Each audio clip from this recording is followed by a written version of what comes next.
and compiled by Lester Berganyo.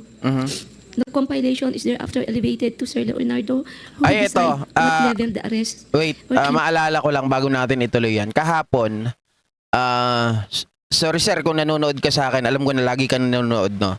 Merong isang,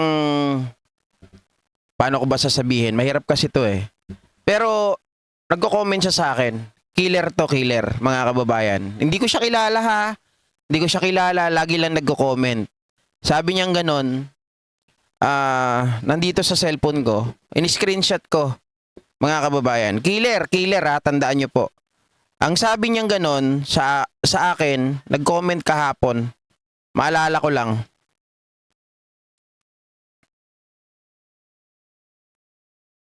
Sabi niya, when Edgar Alvarez was killed inside Abuyog Penal Colony. Mga kababayan, parang Davao Penal Colony din ito. Abuyog Penal Colony. Abuyog Leyte. Sabi niya, ulitin ko. Sabi niya, when Edgar Egay Alvarez was killed inside Abuyog Penal Colony, Abuyog Leyte, who got the reward money? Are they equally shared to the song My Fair Share? Diba? Sabi niya, are they equally shared to the song My Fair Share? Eh parang yun nangyari po doon sa tatlong Chinese drug lords sa Davao Penal Colony. Ang usapan nila ay 3 million. Ang nakarating lang po doon sa mga pumatay ay 2 million. Eto ngayon na nagsasalita rito, hindi ko siya kinakampihan. Masama yung kanilang ginagawa, mga kababayan. Pero siya po ay ibinubulalas niya ang kanyang sama ng loob sa mga ito. Dahil sabi niyang ganon, sila daw ba ay naging fair share na doon sa pagpatay kay Edgar Egay Alvarez ng Abuyog Penal Colony. 'Di ba? Grabe mga kababayan. Ang mga nanonood pala sa atin, sorry to say this sir, syempre hindi ko alam kung anong dahilan mo kung bakit mo ginagawa yung bagay na yan, pero sana dumating yung pagkakataon na wag nyo na pong gawin yan. 'Di ba? Marami pa pong ibang paraan, sir. Pero kung hindi man naibigay yung share mo, hindi ko alam kung ano ang maitutulong mo na lang sa gobyerno. Kung ako sa'yo, tumulong ka na lang sa gobyerno kung ano ang nalalaman mo. 'Di ba?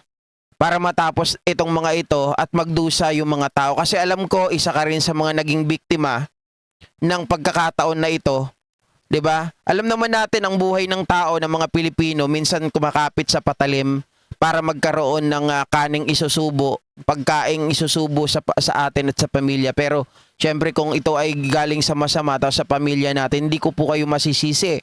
'Di ba? Hindi ko po kayo masisisi sa bagay na 'yan. Pero may pagkakataon pa po, sir, no? Kung meron po kayo nalalaman doon sa pagpatay kay Edgar Egay Alvarez, makipagtulungan na lang po kayo doon sa mga congressman natin. Okay? Pwede naman po kayo doon. Pwede ulit kayo mag-comment sa akin at ipapakita ko po sa kanila. Mayroon naman taong magpaparating sa kanila kung sakasakali at kayo-kayo na lang po ang mag-usap. If ever na gusto mong lumabas, no? Pag gusto mong lumabas, kasi ito po lagi nanonood sa atin. Ilang beses ko na nakita yung mga comment, hindi lang ako sumasagot, pero yung, masyadong nakot yung attention ko nung sinabi niya po na yung pagpatay nga doon sa Edgar Egay Alvarez ng Abuyog Leyte, mukhang inonse po ito sa inonse sa hatian. 'Di ba? Iyan po yung niya. Makikita nyo po yan dyan sa comment section ng ng mga kilagarma. Nandyan po nakalagay, hindi po ako nagsisinungaling dyan, mga ka-GP Fanatics. At hindi ko po inuusgahan ang mga taong ito dahil alam naman natin, sabi ko nga, tao lang tayo nagkakamali pero may pagkakataon tayo para magsisi at itama yung pagkakamali na yan. 'Di ba? Tumulong po tayo sa gobyerno natin, gusto nating maayos ang mga bagay-bagay para lalong makapagpatibay at maituro po yung mga tao na talagang may sala at hindi magbayad yung mga wala namang kasalanan tapos sila yung naituturo. Kasi meron na pong mga kumakanta siguro this is the best time para mag-recant po kayo. This is the best time to surface, magsalita kayo para tawag dito, magtugma-tugma ang inyong mga kwento at yung mga sasabihin ninyo. Kasi sigurado ako masama ang loob ni Sir na hindi na ibigay ng maayos ang kanya. Binigyan man siguro, pero hindi po sapat yung ibinigay sa kanya gaya po ng nangyari doon sa Davao Penal Colony na 3 million dapat, naging 2 million lang ang ibinigay doon sa mga pumatay sa 3 Chinese. 'Di ba? Narinig po natin 'yan sa Congress. So siya sabi niya gano'n, naliwaliwanag, ulitin ko sa mga bagong pasok. Sabi niya gano'n, when Egay Alvarez was killed inside Abuyog Penal Colony, Abuyog Leyte, who got the reward? Sino ang nakakuha ng reward money? Are they equally shared to the song My Fair Share? Diba? Sabi ni Ma'am Kawamura, pero natatakot yan, Boss GP, ayaw din. Siguro naman mga kababayan, kung magsasalita siya, bibigyan naman siya ng proteksyon ng, kung makikipagtulungan niya, kagaya nila Garma. Lahat naman nagsasalita dito eh. Diba si Kerwin, humingi ng tulong na sana siya ay protektahan sa kanyang pagsasalita. Di ba sabi naman ng mga congressman, tutulungan siya. Ganun lang naman yun eh, mga kababayan. Siyempre, pag nagsalita siya, hindi naman pwede na hindi siya bibigyan ng proteksyon ng mga tao sa Congress.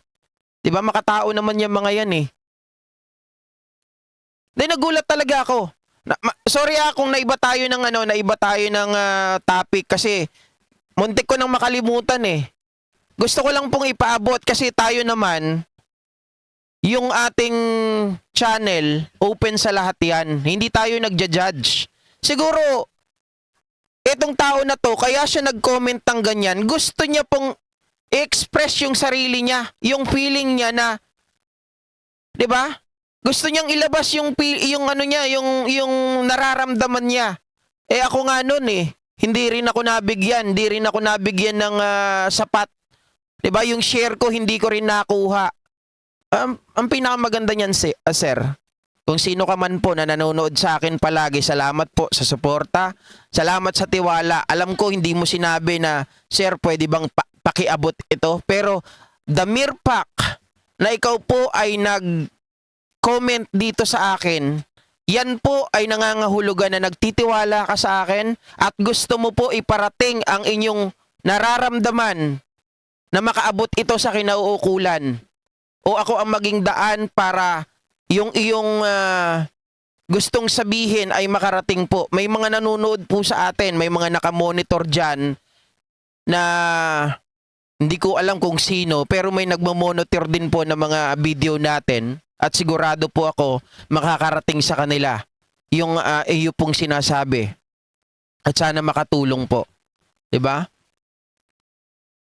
Opo, feeling ko Ma'am Kawamura, wala lang silang chance para magsalita. Kaya ginagamit po nila ang ating programa para maabot po nila yung gusto nilang abutin. Hindi man po binanggit dito, sir, tulungan mo nga ako. Walang ganon. Pero sabi ko nga po, hindi naman tayo pinanganak kahapon na hindi natin kayang unawain at intindihin. Alam natin gusto nilang ipaabot sa kinauukulan na ipaabot natin yung kanilang mensahe. 'Di ba? Ito ay paraan.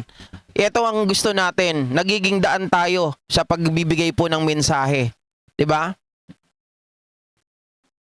Sabi ni Ace Endrack, Sir GP, kawawa basta tirador, hindi basta makakalabas at hindi pwede ilantad. Correct. 'Di ba? Kaya nga po ginagamit nila ang ating programa para maging daan po. Siguro nakukonsensya ang mga ito at gusto na magsalita kaya lang wala silang paraan. 'Di ba?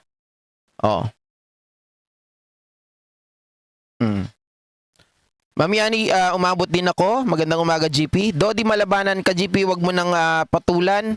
Hindi naman po, mga kababayan,